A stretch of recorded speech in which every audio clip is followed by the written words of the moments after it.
대강절은 영어로 애드벤트라고 하는데요. 이 뜻이 오심, 또 방문, 그런 의미를 담고 있는 라틴어 adventus라고 하는 그 말에서 비롯되었습니다. 그러니까 즉 대강절은 위로부터 아래로 오심을 기다린다라고 하는 의미로 예수님께서 이 땅 가운데 인간의 몸을 입고 우리를 구원하기 위하여 이 땅에 오신 그 날을 기념하며 또 기다리는 신앙을 말하는 것입니다. 우리 모든 교회는 이 대강절을 지키면서 성탄절을 앞두고 4주 동안 시작해서 이 성탄절 이브에 이제 끝이 나는 이 4주 기간 동안 우리 그리스도의 오심, 주님께서 이 땅에 오심을 기다리며 또 사모하며 또 그 주님께서 다시 오신다고 말씀하셨으므로 그 다시 오실 주님을 기다리는 이 기다림의 신앙을 가지고 우리가 그 마음을 가지고 임하는 귀한 기간입니다.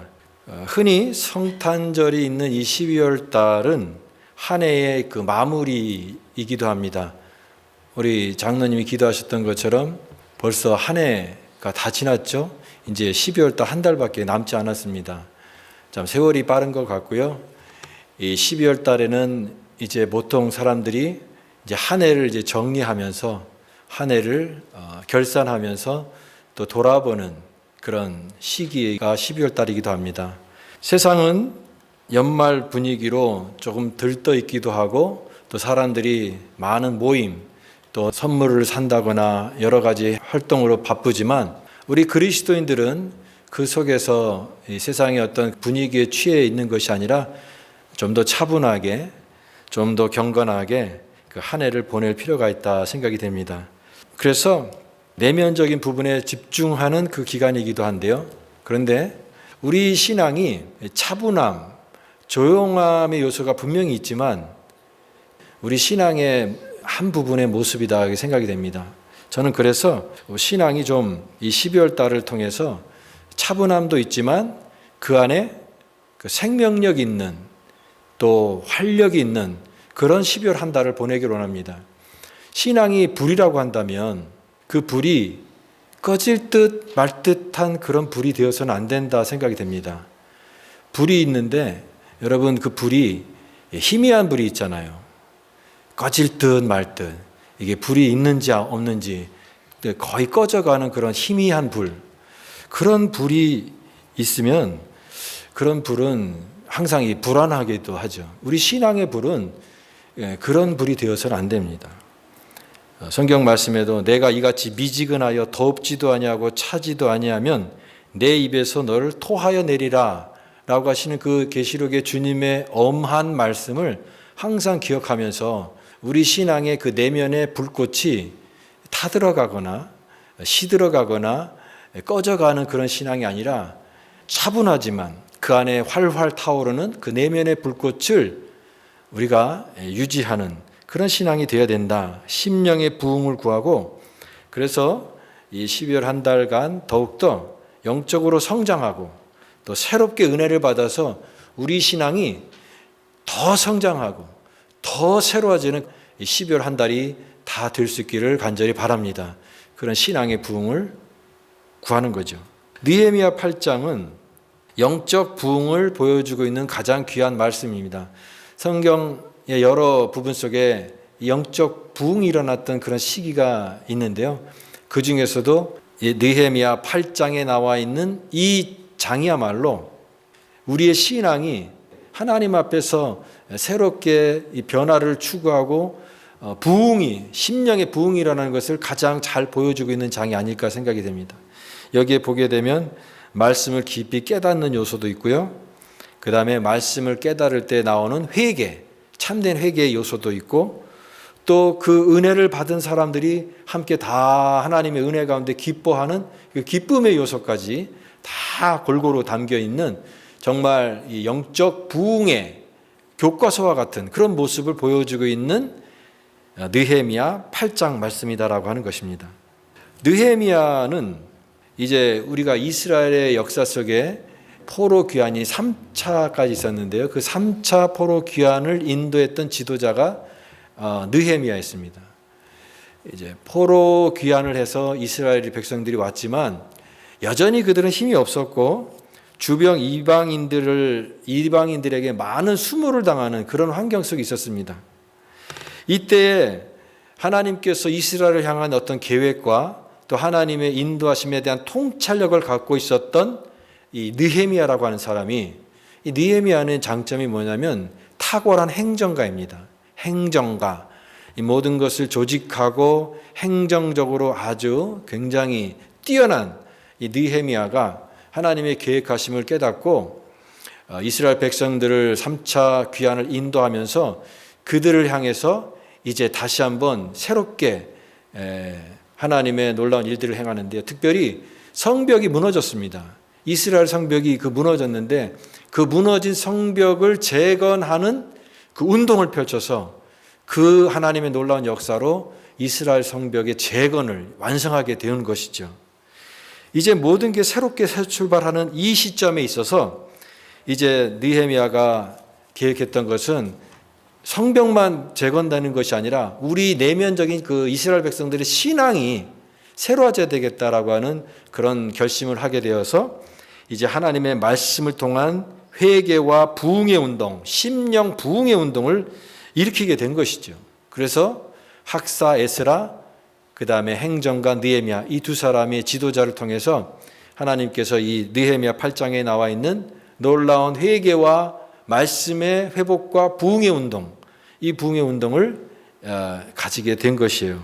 이것이 그 유명한 수문앞 광장의 부흥회, 저는 이것을 부흥회다 이렇게 얘기하고 싶습니다. 수문앞 광장에 일어났던 부흥회다. 예. 여러분, 그 한국 교회는 이 부흥회를 많이 했죠.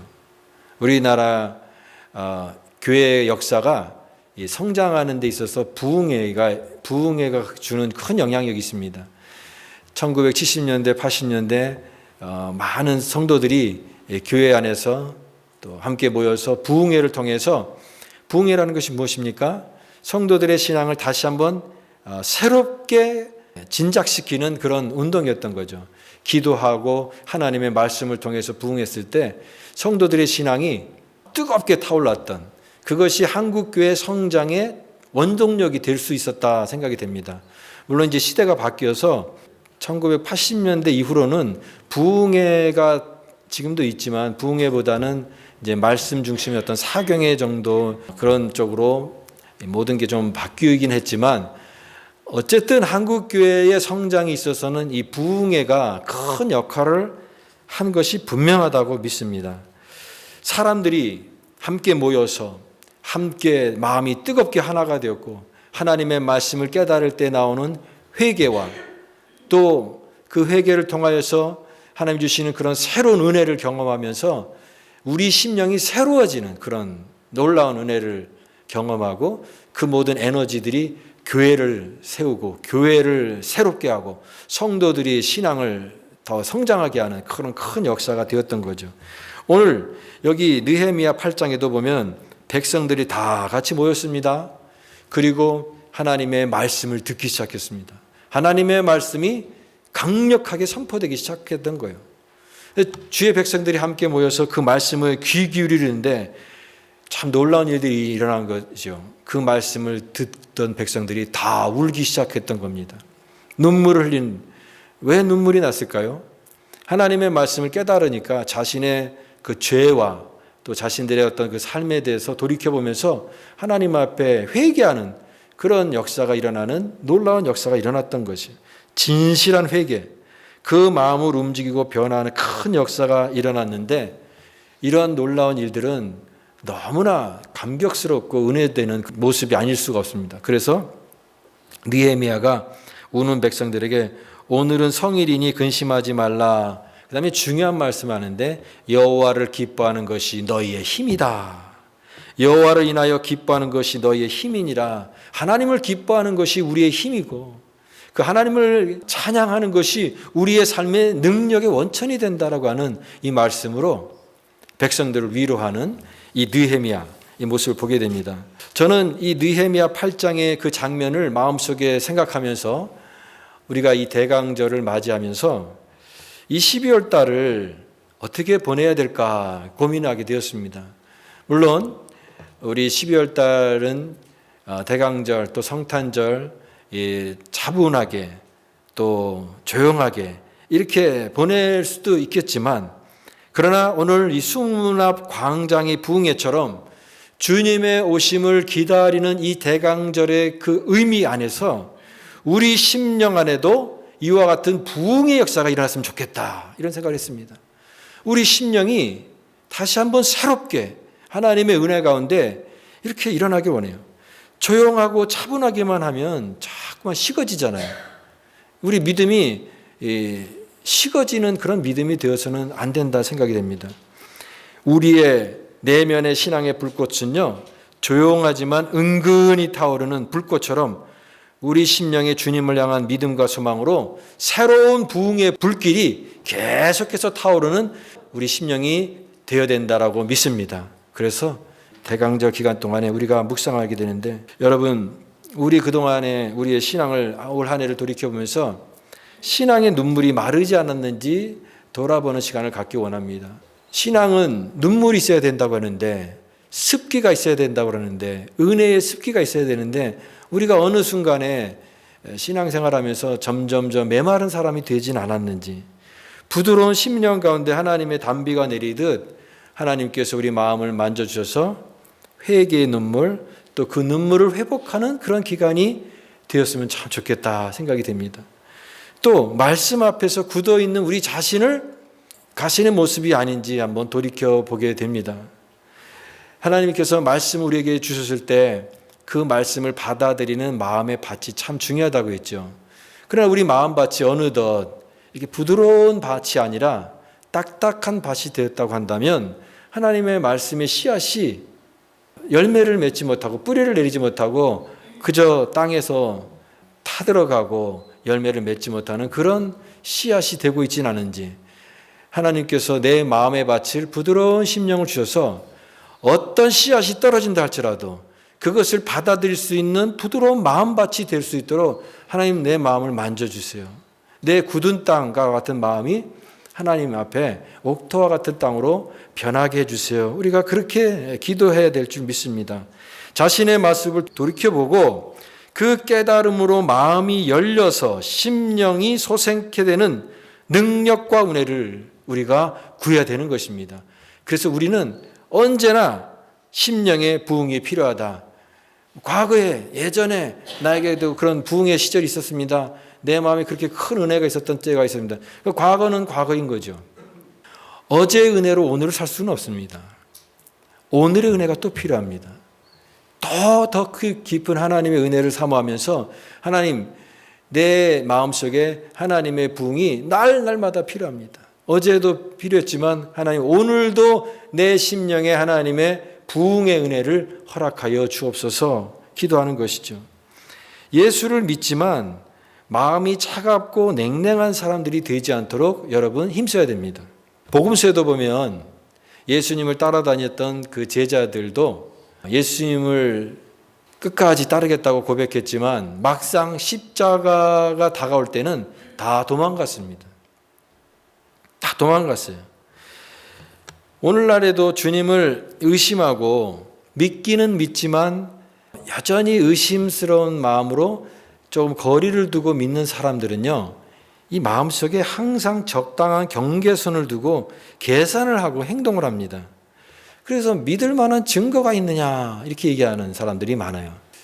영국의 유명한 그 대학자죠. 대학자, 사상가이고 철학자이고 또 아주 유명한 그런 학자가 버트란트 러셀이라는 사람이 있습니다. 버트란트 러셀, 노벨 문학상도 받았는데요. 이 러셀이, 이 사람은 또 수학자이거든요. 수학에 아주 뛰어난 공헌을 했고, 아무튼 이분이 다방면에서 아주 뛰어난 업적을 이룬 아주 위대한 학자인데, 이분이 많은 책 중에서 그 중에 이런 책이 있습니다. 왜 나는 그리스도인이 아닌가? Why I'm not a Christian? 내가 왜 그리스도인이 아닌가?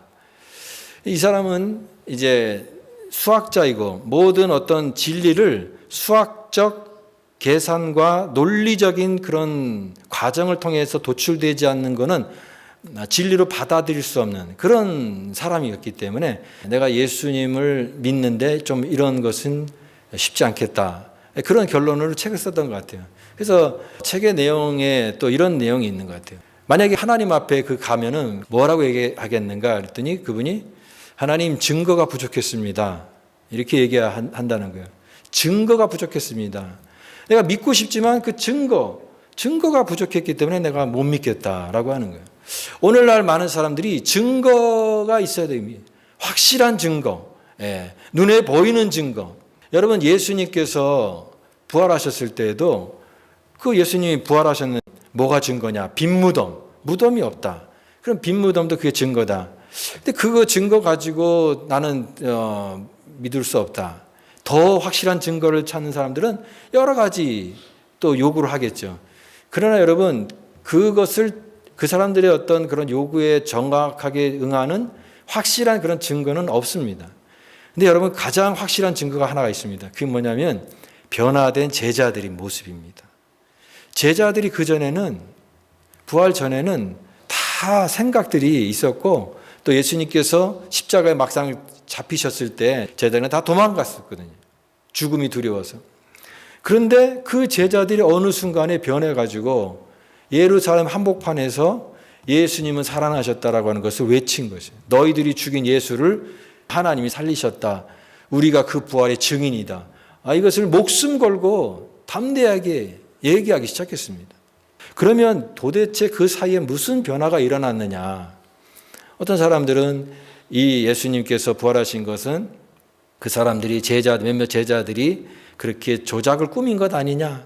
무덤도 이 시체를 옮겨놓고 봐라 빈 무덤이다 이런 것도 조작할 수가 있고 그런 어떤 그런 나름대로 어떤 그런 시나리오를 만들어서 한 것이 아니냐? 또 아니면 몇 사람들이 정신이 나가서 제정신이 아닌 어떤 그런 집단 광기로 그런 현상이 일어난 것이 아니냐 이렇게 해서 설명할 수 있지만 그런 설명보다는 가장 합리적인 설명은 그렇게 도망갔던 제자들이 목숨을 걸고 예수 그리스도의 부활을 증거했다라고 하는 그 사이에는 뭔가가 있었다라고 하는 것.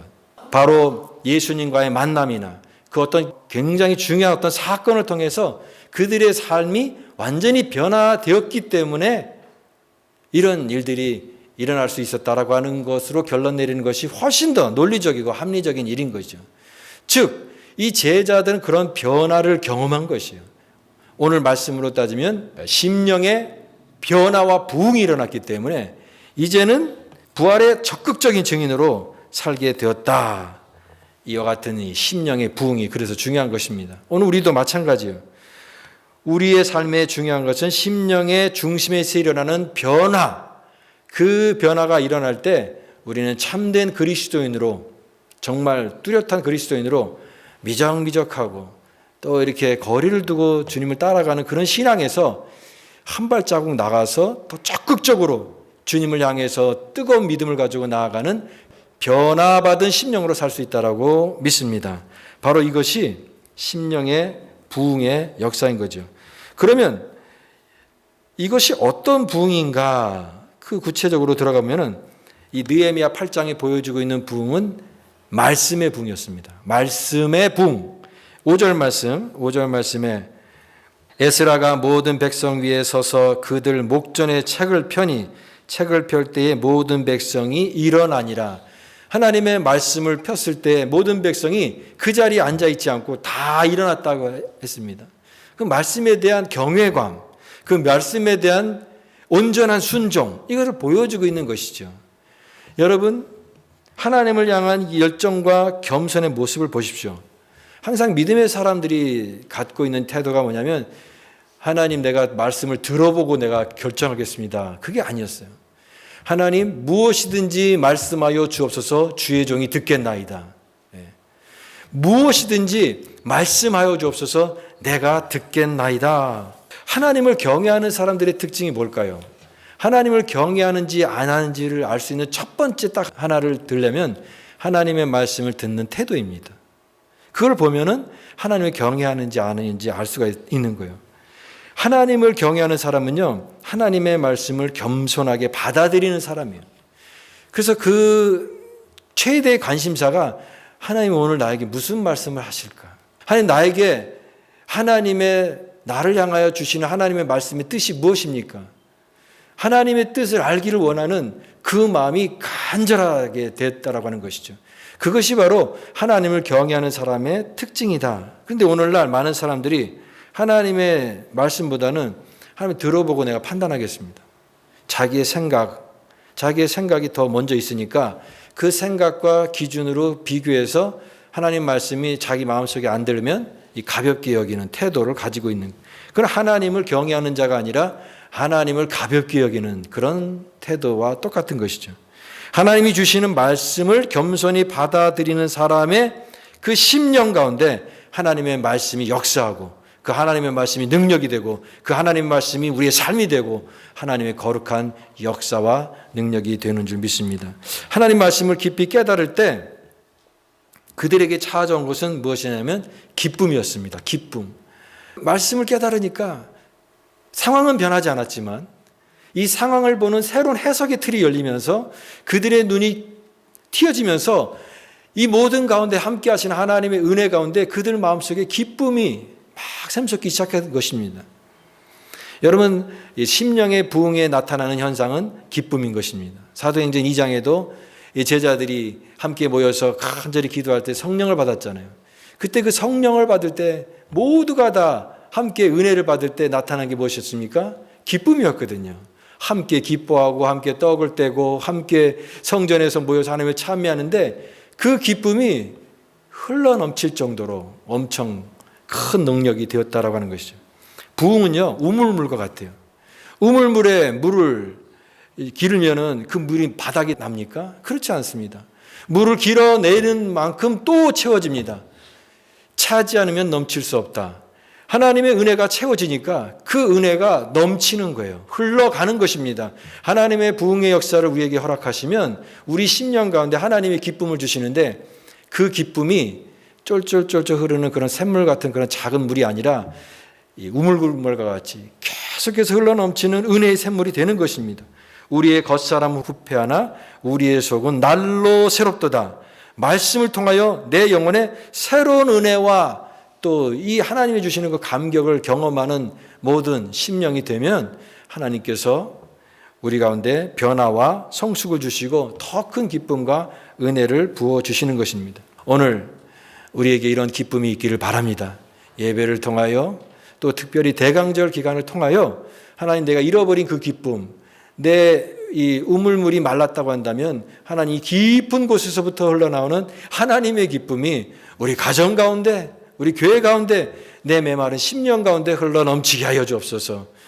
그 심령에 주시는 하나님의 은혜를 사모하시기 바랍니다. 우리가 이 대강절 4주간 주제가 기다림 안에서의 소망, 평화, 기쁨, 사랑이라고 했습니다. 기다림이 전제입니다. 여러분, 신앙의 가장 큰 전제가 뭐냐면 기다림이에요. 기다림. 근데 기다림이라고 하는 말은 어떻게 보면은 굉장히 소극적이고 수동적인 것 같죠. 기다리는 게 뭐냐? 아무 행동도 없고 그냥 막연히 기다리는 것 같은 느낌이 들어서 기다림을 견디는 게 참 쉽지 않습니다. 신앙의 활력도 없고 또 너무 오래 기다리다 보면 그 어리석은 다섯 처녀처럼 기다림이 길어지니까 졸게 되고 신랑이 오는데도 신랑을 맞지 못하고 졸게 되는데 그런 기다림, 그냥 활력도 없고 식어지기 쉬운 그런 기다림을 생각할 수 있지만 여러분, 이 대강절의 기다림은 그런 기다림이 아닙니다. 그 기다림은요, 내면적으로 아무것도 안 하는 그런 기다림이 아니라 더 깊어지는 기다림이에요.